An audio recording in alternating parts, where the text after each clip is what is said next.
everybody, it is Julie. Welcome back to Pages and Pens. Today I am here with a really fun video for you. It is my contemporary recommendations. Let's get into it.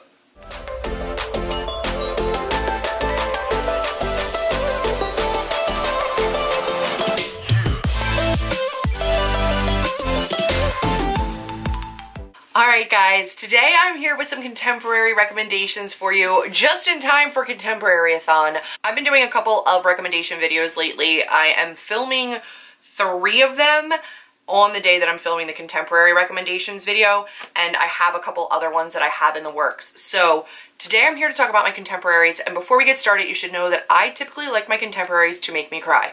I want them to break me. I want to bawl my eyes out. I want to have the pages covered in tears.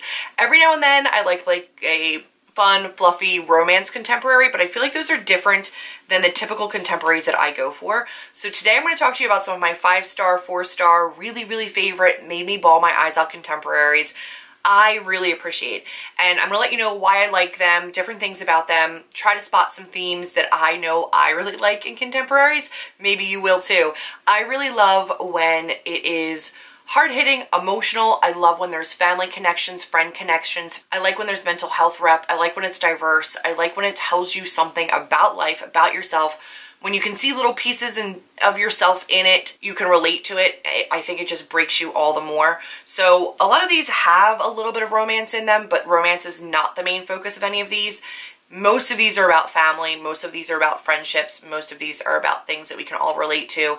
And for me, they're just some of my absolute favorites. So if you're looking for contemporary recommendations, you want something that's still going to be, for me, they were all really fast reads, but they all left an impression. So if you're looking for something like that, hopefully these will be ones that you like as well.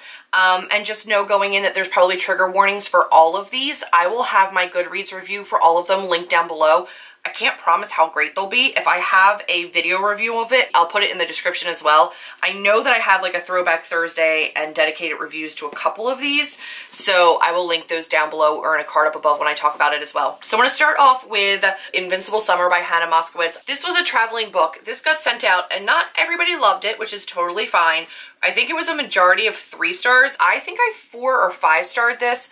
I can see the problems. I still really loved it. This is about a family that goes to the beach every summer and another family that is always across the street from them, and how your lives are different at the summer home. And it's about family and friendships, and it's heartbreaking and beautiful, and I bawled my eyes out. I really liked it. But there are triggers for this as well, but I really enjoyed it. It's a summery read, but I don't think it needs to be only read in the summer. Very family and friend driven. I just loved it. I really did. Then we're going to move on to another one that I know I have a Throwback Thursday on. I know it's controversial. It's a love or hate book. Maybe you guys already know it. And it is We Were Liars by E. Lockhart. I love this book. There's people that hate it, and I understand that as well. But even the people that hate it have been able to watch my Throwback Thursday and be like, okay, I get it. I understand why you like it. I did annotate this the last time that I read it. I didn't tab it up, but I did annotate it. And it is just a beautiful story about friendship, about family, about a found family with these kids that meet up on this island every summer. And not everybody's likable.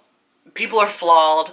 The family is flawed. The main character is flawed. The main character is actually a little bit unreliable as well, because she is so flawed, and she's had like brain trauma. She's had some memory issues. I don't usually like unreliable narrators, but in this story, I loved it, and it is one of my 5-star most cry-worthy. I bawl talking about it. Like in the Throwback Thursday, I cried reading it, I cried editing it, and then I cried like rewatching it because somebody commented about a timestamp, and I like watched up until the timestamp, and I was crying about that too. Like, I can't think about this book without tearing up and just like losing my shit.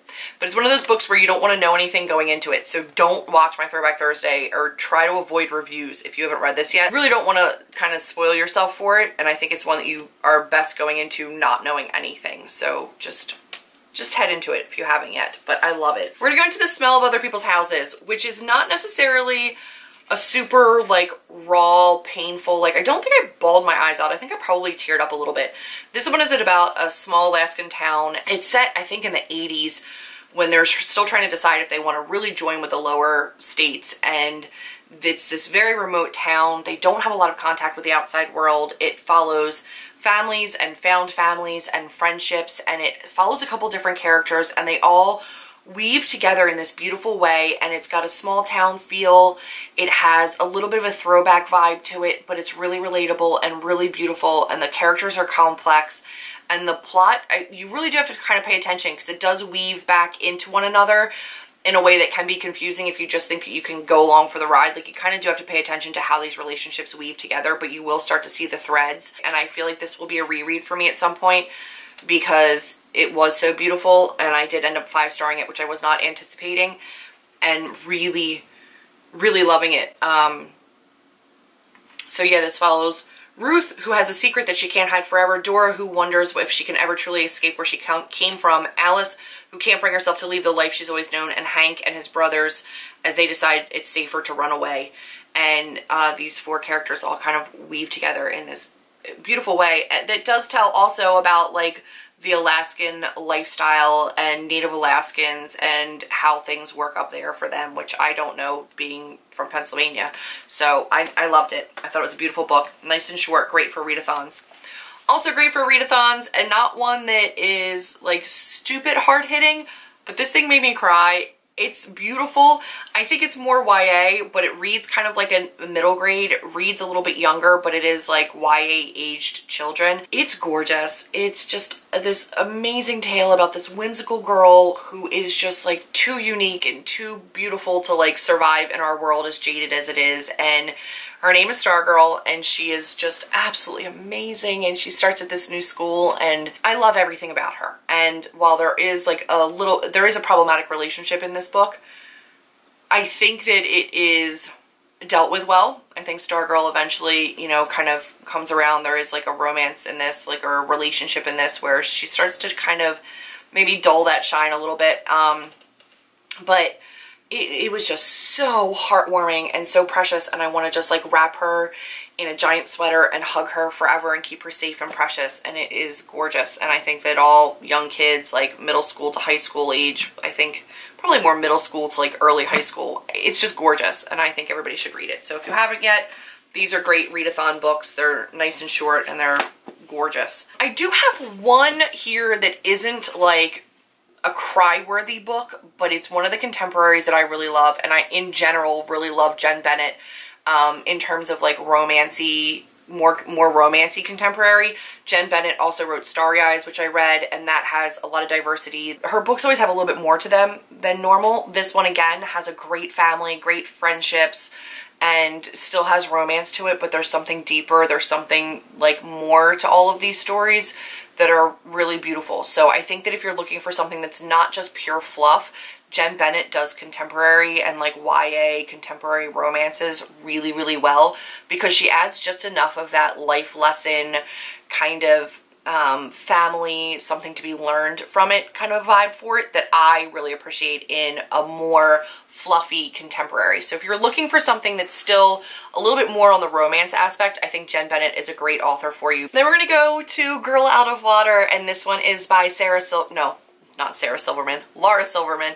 And this one is one that I picked up because the author actually got targeted by like this neo-Nazi group. She's obviously a Jewish author, and she got targeted by this like neo-Nazi group that all like 1-starred her book before it even came out. She was very vocal against like anti-Trump, and her book was slandered and had no shot of making it onto like any kind of bestseller list because it had all these horrible ratings from people that hadn't read it but just didn't like her because she spoke out for what she believed in, and she got a lot of really bad reviews right off the bat. So I picked it up because I wanted to support her.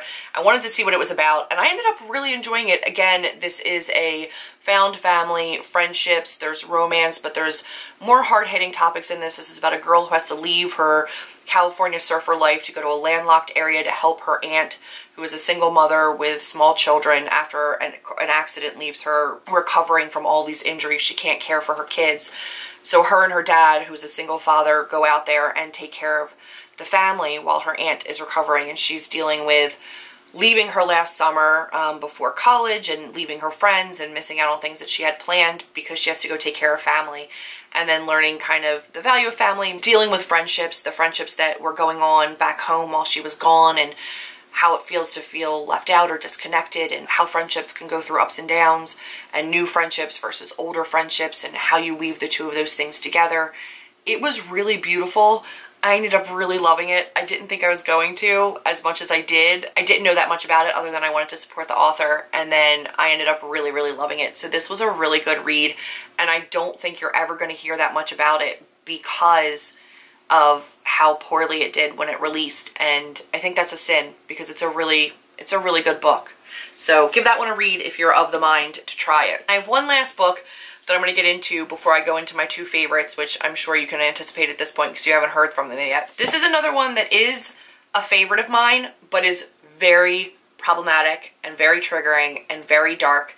This one is my kind of contemporary though. This is one that leaves you thinking, that makes you question things. It makes you question the way that you look at life and relationships. This is something that I could never relate to. This is a part of the world and reality that I'm very blessed to not have to experience. It's about a little girl named Wavy who is the child of a drug dealer and drug addicts and very unfit parents, who has nobody to look out for her, and she has a younger brother that she's taking care of at the age of like 8, and there's nobody there to love this child or to take care of this child or feed this child or make sure she goes to school, like nothing. And she meets somebody who does end up doing that. That person is a 26-year-old man, and then there is a friendship that forms that turns into a relationship, a romantic relationship, and then a sexual relationship. Problematic, obviously. The girl, I think, when it turns to romance is only 14. A ton of tabs in this. It's not an easy topic to read. It's not an easy book to read. It's so difficult because you just want this little girl to have love in her life or somebody that cares about her in her life. Lines start to blur of like what's acceptable and what's not because this kid just needs somebody in her corner. I have a full spoilery review and I also have a non-spoilery review. I will link both down below. If you've read this and want to know my thoughts, then the spoilery review is great. If you have not read this and you want to know some triggers and my thoughts before you read it, then I will link the non-spoilery one down below as well as in a card up above, and you can get my thoughts on this. Just know it's not easy before you go into it, but I think it's worth reading. It's something that stuck with me. I read it a while ago now at this point. I continue to think about it and I continue to talk about it. So this is one that really will stick with you. And again, it's my kind of contemporary. It's dark and it just does something to you. It stays with you, and I want that in a contemporary. So I'm also going to talk about a couple other ones that have really, really stuck with me, and I don't think you're going to be surprised to see This Adventure Ends by Emma Mills in this list. This is a gorgeous book, not just physically, but also the inside of this. This one's a lot lighter than some of the other ones, but it still has a great found family of friendships. The actual relationship with the main character and her father, who's a writer, is phenomenal. There's family relationships in this. There are like family struggles, working through of conflict with parents, with friends. Not everything wraps up in this pretty little bow, and there's like a romance, but the romance isn't even like the main factor in this book. It really is about this group of friends, and Sloane moves to a new town and kind of falls in with this group that's already very established. They already have this well-established friend group, and she's trying to find out where she fits in it and realizing how much she loves this group of friends and trying to make herself worthy of being a part of them. And through that, they go through, you know, a couple different trials and tribulations, and she goes on this mission to try to help her friends, and it's really, really good. I loved it, and I wasn't really anticipating it, but I laughed and I cried, and it has such a special place in my heart, and I think that everybody should read it. It's not one that's going to leave you broken. I think it's a really fun one. For me, it's a really fun, light, fluffy one. It still has something for everybody in it, I think. But yeah, it has just enough of that like heartfelt, heartwarming friendship and family connection, present families, present parents, and then still like enough like fluff. Like it was just a really great read. I really, really loved this. So if you have not yet, you have to go for this book. Plus it's physically beautiful. So give this one a read if you haven't yet. I am sure this will end up on a Throwback Thursday at some point. I did annotate it when I read it, but I did not tab it, and I really want to get into that one again. And then last up for my contemporary recommendations is one of my all-time favorite contemporaries. You guys know I adore it. I have read this recently for a Throwback Thursday, and it is The Serpent King by Jeff Zentner. This is a phenomenal story about this small town in Tennessee and a boy whose father is away in jail. He's a Pentecostal preacher who's come into scandal, and Dill's just trying to make the most out of life. He doesn't have the best luck. He doesn't have the best lot. His mom is a working mom. They don't have money, not well off. He's got really two friends in all the world, Travis and Lydia. And these three friends are this amazing found family, and they try to lift one another up and support one another, and they have an amazing friend relationship. And Lydia comes from a much, much different background. Her parents are well off, and she doesn't have to worry about trying to get into college.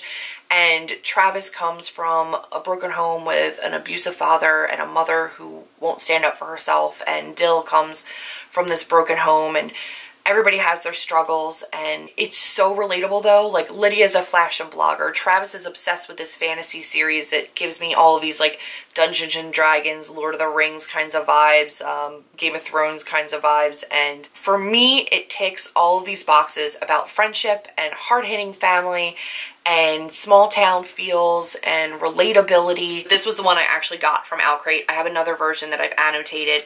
And it's just one of my all-time favorite contemporaries. Jeff Zentner is a gorgeous writer. He has such quotable, beautiful, beautiful writing that stays with you. I bawled my eyes out.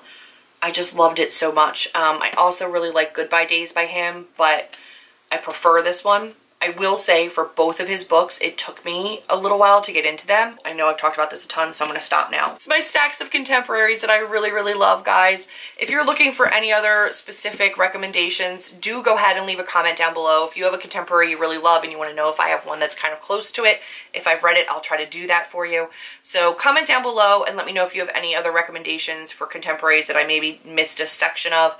I will be doing a contemporary recommendation for like a new adult sexy time. I'll be doing another one that's just like YA but light and fluffy. But these are like my more heart-hitting, cry-worthy contemporaries, which are my favorite kind of contemporaries. And then I'll do some other recs in other genres of contemporary. That's everything for my cry-worthy contemporaries. I want to cry just holding this bundle of books in my arms because they're so gorgeous.